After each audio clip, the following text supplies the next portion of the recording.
Hello guys, good day.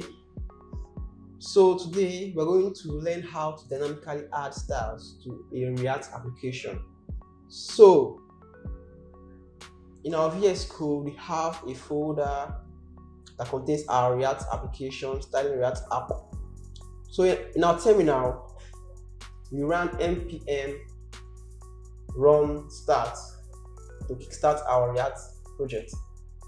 So moving into the source folder, into app.js, I have this functional component, and in it I have my h1, change my font color dynamically, and a button to change the font color to red. So in my browser, I have this rendered out to my view.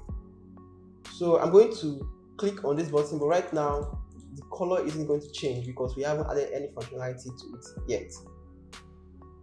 By the way, my name is Edozie John Paul Uzoma from Loctech Training Institute, Port Harcourt, Nigeria. So now back to the project. I'm going to go into my VS Code, and then to achieve this, we're going to be using one of the hooks that React provides for us, known as useState. So let's go ahead and import useState. So import useState from React. Yes. So now we have useState in our project application.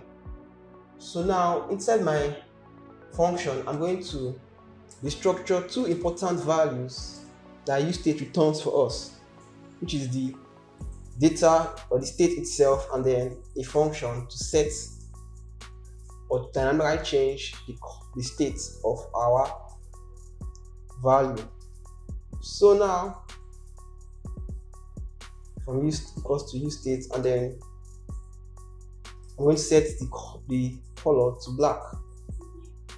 Alright, so now inside the return, I'm going to give a class to my h1. Then I'm going to use a method known as conditional rendering to say if color is equal to black, then it should give us black, or else rather should give us red. And then in my button, I'm going to use an event listener known as onClick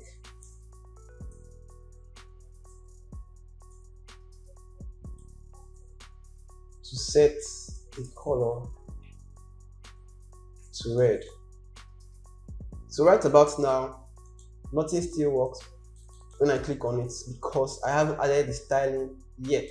So I'm going to add a style black.